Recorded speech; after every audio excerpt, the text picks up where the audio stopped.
Visit India's first underwater tunnel aquarium at VGP Marine Kingdom, Chennai. Jayachandran Gold and Diamonds, now at Palikatnai. பிறந்ததுலேருந்தே sir எனக்கு வந்து left ஐ வந்து 20% தான் sir தெரியும். Right I வந்து எனக்கு சுத்தமாக தெரியாது சார். நாங்களும் ஆப்ரேஷன்லாம் ட்ரை பண்ணிட்டோம் சார். அந்த ஐ ட்ரான்ஸ்ஃபரும் நம்மளால் பண்ண முடியாது சார். நரம்பு வளர்ச்சியும் இல்லைன்னு சொல்லிட்டாங்க சார்.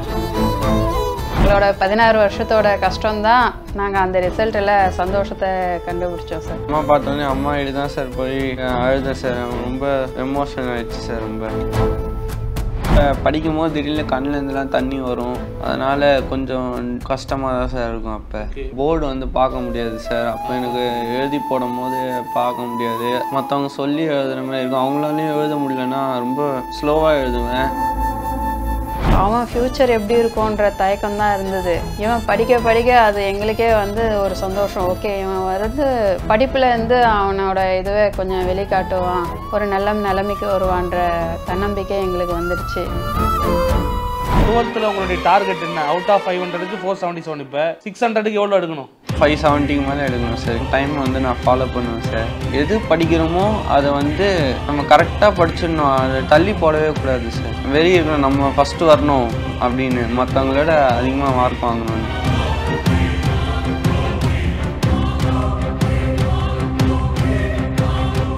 காஞ்சிபுரத்தை சேர்ந்த மதன் அவர்கள் நம்மோடு இணைந்திருக்கிறார். வணக்கம் தம்பி. வணக்கம் சார். நல்லா இருக்கீங்களா? நல்லா இருக்கேன் சார். உங்களுக்கு வந்து ஆரம்ப கட்டத்துலேருந்தே சின்ன வயசுலேருந்தே குறைந்த அளவு தான் பார்வை இருக்குது, அதுவும் ஒரு கண்ணில் தான் இருக்குது அப்படிங்கிற மாதிரி நம்ம விசாரிச்சப்போ சொன்னாங்க. இவ்வளோ தூரம் ட்ராவல் பண்ணி வந்திருக்கீங்க இல்லையா? உங்களுடைய அந்த ஜேர்னிங்கிறது எவ்வளோ பேருக்கு இன்ஸ்பிரேஷனாக இருக்கும் அப்படின்னு நினைக்கிறீங்க? இதே மாதிரி கண் பார்வை, இதே மாதிரி நிறைய பார்வை இருக்கவங்களுக்கு இன்ஸ்பிரேஷனாக இருக்கும்னு நினைக்கிறேன் சார். இப்போ 10th வந்து 477 இல்லையா உங்களுடைய ஸ்கோரு? ஆமாம் சார். நீங்கள் தான் ஸ்டேட் ஃபஸ்ட்டு. ஆமாம் சார். எவ்வளோ ஹாப்பியாக இருந்தது அதை கேட்கும் போது? ஆமாம் சார், ரொம்ப ஹாப்பியாக இருந்தது சார். எனக்கு அப்படியே அழகாக வந்துச்சு சார். இவ்வளோ கஷ்டப்பட்டு எவ்வளோ நாள் படித்ததுக்கு நல்ல பலன் கிடச்சிது. நீங்கள் தான் ஃபஸ்ட்டு பார்த்தீங்களா ரிசல்ட்டு? ஆமாம் சார். அம்மா பார்த்தோன்னே அம்மா வீடு தான் சார் போய் அழுதேன் சார். ரொம்ப எமோஷன் ஆகிடுச்சு சார். ரொம்ப 10th சொல்லியிருந்தாங்க. ஓகே, நம்மளும் 10th நல்லா ஃபோக்கஸ் பண்ணலான்னு நினச்சி தான் சார். அப்பா அம்மா அவங்களும் ரொம்ப எமோஷன் ஆகிட்டாங்க சார். அவங்களாலையும் பேச முடியல சார். அந்த செகண்டு வார்த்தைகளே இல்லை சார். கண்ணீர் தான். ஆமாம் சார். அப்பா வந்து ஆஃபீஸில் இருந்தார் சார். அந்த ஃபோனில் சொன்னோன்னே அவராலையும் பேச முடியல சார். உங்கள் ஃப்ரெண்ட்ஸ்லாம் என்ன சொன்னாங்க? ஃப்ரெண்ட்ஸ்லாம் ரொம்ப கங்க்ராச்சுலேஷன் சார். அடுத்த தடவை இதேமாதிரி நல்ல மார்க் எடுக்கணும்னு சொன்னாங்க சார். அவங்களாலையும் தான் சார் நான் இவ்வளோ மார்க் எடுத்ததுக்கும் அவங்களுக்கும் நிறைய பங்கு இருக்குது சார்.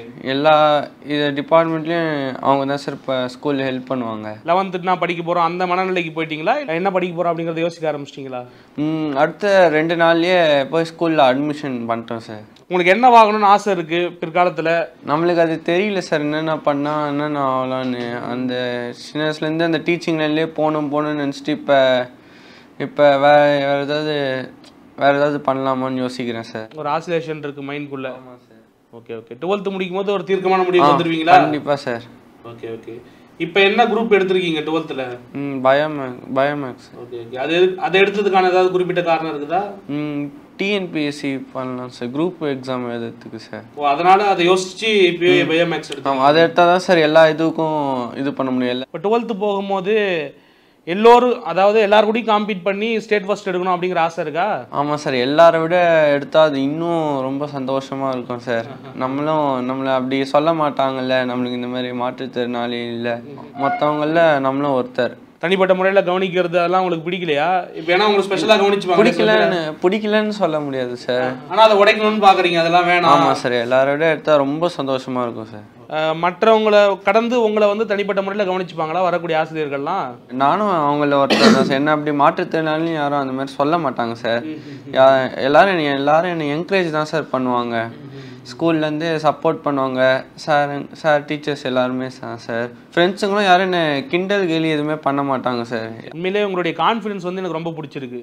இந்த கான்ஃபிடன்ஸ் எங்கேருந்து வந்தது? வீட்டில் மோட்டிவேட்னா அம்மா அப்பா தான் சார். அப்பா ரொம்ப மோட்டிவேட் பண்ணுவார் சார். அவர் தைரியமே நான் தான் சார். சின்ன வயசுலேருந்தே மதன் மார்க் எடுத்துகிட்டு அவர் ரொம்ப சந்தோஷப்படுறாரு சார். எங்கள் அப்பா ஸ்வீட் வாங்கிட்டு வந்தார். எங்கள் அத்தை எல்லாருமே கிஃப்ட்லாம் வாங்கிட்டு வந்து கொடுத்தாங்க. நீங்கள் எதிர்பார்த்தீங்களா இவ்வளோ மார்க் எடுப்போம் நமக்கு இந்த மாதிரிலாம் நடக்கும் அப்படின்ட்டு? இல்லை சார். நான் வந்து ஒரு 450 அந்த மாதிரி எதிர்பார்த்தேன் சார். ஆனால் நல்லா எழுதுனேன் சார். எழுதும் போது எனக்கு தெரிஞ்சது சார், பப்ளிக் எக்ஸாம் ஒரு எக்ஸாம் முடியும் போது நல்லா எழுதிருக்கும், கன்ஃபார்ம் நல்ல மார்க் வரும்னு அப்பயே எனக்கு ஒரு கிளியர் வந்துச்சு சார். இருந்தாலும் கொஞ்சம் ரிசல்ட் வர அன்னைக்கு ரொம்ப கொஞ்சம் பயமாக இருந்தது சார். முன்னாடி தனிப்பட்ட முறையில் வேறு யாராவது உங்களை ரெக்கக்னைஸ் பண்ணாங்களா, இந்த மாதிரி அங்கீகரித்து நல்லா பண்ணுறீங்க அந்த மாதிரியான வாழ்த்துக்கள் சொல்கிறதா இருக்கட்டும், இல்லை ஏதாவது கிஃப்ட் கொடுக்கறதா இருக்கட்டும், வெளியாட்கள்? மாற்றுத்திறனாளி சங்கம் காஞ்சிபுரத்தில் அவங்க பண்ணாங்க சார். பாலாஜி சார்னு ஒரு சார் பண்ணார் சார். அதேமாரி லைம்ஸ் கிளப்னு ஒன்று இருக்குது சார். அவங்களும் எனக்கு கிஃப்ட் கொடுத்தாங்க சார். அது இப்போ நம்ம அம்மாவோ அப்பாவோ நம்மளுக்கு சந்தோஷப்படுறாங்கனாக்கா அது வேற.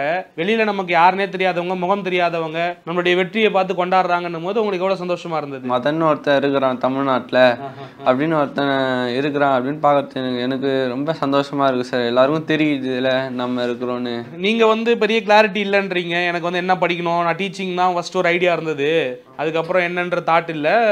உங்க அப்பா அம்மாவுக்கு ஒரு ஆசை இருக்கும்ல, தனிப்பட்டு இதெல்லாம் பண்ணணும்னு அவங்க சொல்ல மாட்டாங்க சார். நான் படித்தா அவங்களுக்கு ஹாப்பி. நான் படிக்கும் போது டிவி எல்லாமே ஆஃப் பண்ணிடுவாங்க சார். கூட உட்காந்துப்பாங்க சார். நைட்டு எவ்வளோ நேரம் வேணாலும் சும்மா உட்காந்துருக்காங்க சார். நான் படிக்கிற வரைக்கும் யாரும் தூங்க மாட்டாங்க சார். உங்களுக்கு யாராவது இன்ஸ்பிரேஷனாக இருக்காங்களா, உந்துதலை ஏற்படுத்தக்கூடிய ஆட்கள் யாராவது இருப்பாங்கல்ல?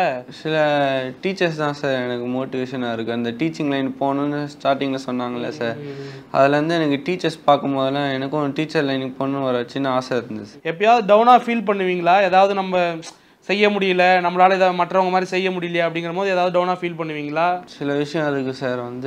போர்டு பார்க்க முடியாது சார். அப்போ எனக்கு எழுதி போடும் போது பார்க்க முடியாது. மற்றவங்க சொல்லி எழுதுகிற மாதிரி இருக்கும். அவங்களாலையும் எழுத முடியலன்னா ரொம்ப ஸ்லோவாக எழுதுவேன். அதனால் நம்மளுக்கு தாட் வரும், நம்மளால அவங்க சரியாக எழுத முடியல, அவங்களாலையும் சரியாக இது பண்ண முடியலன்னு ரொம்ப அதே அடுத்தவங்க பாதிக்கப்படக்கூடாது அவங்களுடைய நலன் கருதி. ஆமாம், அவங்கள டிஸ்டர்ப் பண்ணுறமேங்கிற சிந்தனை தான். ஆமாம் சார். அதே மாதிரி நம்மளால தனியாக நடக்க முடியல, கொஞ்சம் கூட்டிகிட்டு வரணும் அந்த மாதிரி. அதெல்லாம் ஒரு பெரிய விஷயமே இல்லை. அதுக்கு தான் இன்ட்ரோவில் சொன்னேன் நான் உங்களுக்கு. நீங்கள் தன்னம்பிக்கை மூலமாக பல பேருக்கு வெளிச்சம் காட்டியிருக்கிறீங்க. ரெண்டாவது, உங்களுக்கு என்ன ஆசை இருக்குது? நம்ம ஒரு பெரிய ஆள் ஆனதுக்கப்புறம் இந்த மாதிரியான விஷயங்கள்லாம் சமூகத்தில் பண்ணணும், இது ரொம்ப நாளாக எனக்கு யோசனையாக இருக்குது, நான் சின்ன வயசுலேருந்தே அதை நான் யோசிப்பேன் சிந்திப்பேன் அப்படின்னா எதை சொல்லுவீங்க? சார், இந்த மாதிரி அனாதை பசங்களுக்கெல்லாம் என் பர்த்டே அன்னைக்கு சாப்பாடு போடணும்னு. வேறு என்னெல்லாம் உங்களுக்கு ஹாபி இருக்குது படிக்கிறத தாண்டி? நான் கிரிக்கெட் விளையாடுவேன், கிரிக்கெட் நிறைய பார்ப்பேன் சார். அதே மாதிரி அப்புறம் படிப்பேன், எழுதுவேன். அதே தான் சார். கிரிக்கெட்ல யார் ரொம்ப பிடிக்கும்? விராட் கோலி தான் சார். விராட் கோலி உங்களை எந்த அளவுக்கு இன்ஸ்பயர் பண்றாரு? அவர்கிட்ட ஏதாவது டேக் அவே அந்த மாதிரி ஏதாவது இருக்கா? அவரோட அக்ரஷன் தான் சார். படிப்பில் நம்ம ஒரு வெறியா இருக்கணும் சார். இப்போ கூட டெய்லி நான் படிக்கணும்னா டிவி ஐபிஎல் பார்க்கணுன்னா படிச்சாதான் சாயங்காலம் பார்க்க முடியும். அதனால வெறியா நம்ம படிச்சாதான் சாயங்காலம் டிவி படிச்சாதான் விடுவாங்க பார்க்கறதுக்கு. ஆமாம் சார், படிச்சா விடுவாங்க. அதனால தான் சார். பப்ளிக் எக்ஸாம் எப்படி எழுத போகிற நீ டிவி பார்த்துட்டே இருக்கீங்கன்னு சொல்லுவாங்க சார். நான் சொல்லுவேன், நான் காலையிலேருந்து நைட்டு வரைக்கும் ஃபுல்லாக படிக்கிறேன், அது வரைக்கும் நான் டிவி ஒன்று எதுவுமே பார்க்க மாட்டேன் அப்படின்னு நான் சொல்கிறேன் சார். ஒரு பக்கம் படிக்கிறோம், அது ஒரு ஸ்ட்ரெஸ் அதெல்லாம் இருக்குது இல்லையா? இப்போ அது கிரிக்கெட் பார்க்கும்போது அதெல்லாம் ஓடிடுமா, ஃபுல்லாக ஸ்ட்ரெஸ்லாம் மறந்துடுமா? அப்பயும் ஸ்ட்ரெஸ்ஸாக தான் சார் இருக்கும். ஏன் விராட் கோலி அவுட் ஆகிடுவாரா இல்லை ரன் அடிப்பாரா, அந்த ஸ்ட்ரெஸ் அவங்களுக்கு? அந்த ஸ்ட்ரெஸ்ஸும் இருக்குது சார். அடுத்த நாள் ஃப்ரெண்ட்ஸ் என்ன சேர்த்து கலாய்ப்பாங்கல்ல, உங்கள் டீம் இவ்வளோ மோசமாக விளையாடுறாங்க. ஆர்சிபி ஃபேன் இல்லை? ஆமாம். நீங்கள் உங்கள் ஃப்ரெண்ட்ஸ் அதை கேட்பாங்களா, எப்படி படிக்கிற, என்னெல்லாம் முடியவே இல்லை அந்த மாதிரி உங்கள் ஃப்ரெண்ட்ஸ்லாம் சஜஷன்லாம் கேட்பாங்களா உங்ககிட்ட? ஆமாம் சார், நானும் நிறைய ஃப்ரெண்ட்ஸுக்கு ஹெல்ப் பண்ணியிருக்கேன் சார். சொல்லி கொடுக்க தந்தா இப்போ தான் 11th இப்போ தான் சார் வந்திருக்கு. இனிமேல் மற்ற ஃப்ரெண்ட்ஸுக்கும் ஹெல்ப் பண்ணுவோம் சார். எப்பயுமே படிக்கும் போது விட யாருக்காவது சொல்லி கொடுக்கும்போது இன்னும் நல்லா மெமரைஸ் ஆகும் அப்படின்னு சொல்லுவாங்க, நிறைய மண்டையில் ஏறும்னுவாங்க. உங்களுக்கு எப்படி இருக்கும் சொல்லி கொடுக்கும்போது? நல்லா இருக்குமா ரொம்ப? ஆமாம் சார், நம்ம சொல்லி கொடுக்கும்போது நம்மளுக்கே ஒரு சந்தோஷம். என் தம்பி கூட நான் தான் சார் சொல்லி கொடுப்பேன். 10th இப்போ அவன் 10th வரான்னா நான் 10th அவனுக்கு சொல்லி கொடுக்குறேன் சார். உங்களுக்கு தீராத ஆசை ஏதாவது இருக்கா? நான் ஒரு தடவையாச்சும் ஐபிஎல் ஸ்டேடியம் போய் ஐபிஎல் பார்க்கணும் சார். ஓகே, கிரவுண்டுக்கு போய் பார்க்கணுங்கிறது. ஆமாம் சார். ஓகே, வீட்டில் ஏதாவது சொன்னாங்களா கூப்பிட்டு போகிறோம் அந்த மாதிரி? போன வருஷம் 10th கூட்டிகிட்டு போகிறேன்னு சொன்னாங்க சார். அதுக்குள்ளே ஐபிஎல் கிட்டத்தட்ட முடிஞ்சிடுச்சு. இப்போ 12th ரிசல்ட் பார்த்தோன்னே கண்டிப்பாக கூட்டிகிட்டு போகிறேன்னு சொன்னாங்க சார். Okay okay. இப்போ அடுத்து காலேஜ் முடிச்சாதான்னு சொல்லிட்டாங்கன்னா? இல்லை சார், எனக்கு நம்பிக்கை இருக்குது சார். அவங்க 12th செய்வாங்கன்னு நம்பிக்கை இருக்குது. சரி, 12th உங்களுடைய டார்கெட் என்ன? அவுட் ஆஃப் 500க்கு 477. இப்போ 600க்கு எவ்வளோ எடுக்கணும்? 570 மேலே எடுக்கணும் சார். கிட்டத்தட்ட ஆமாம் 470 மேலே அந்த 570யா? ஆமாம் சார். நல்லா நான் அதுக்கு நம்ம டார்கெட் வச்சா தான் சார் நம்ம கரெக்டாக எய்ம் பண்ண முடியும். இந்த 17 இயர்ஸில் இந்த மாதிரி நான் டிஃபிகல்ட்டிஸ்லாம் ஃபேஸ் பண்ணியிருக்கேன், சொசைட்டிலையும் சரி இந்த சின்ன சின்ன பிரச்சனைகள்லாம் சந்திச்சிருக்கிறேன் அப்படின்னா எதை சொல்லுவீங்க?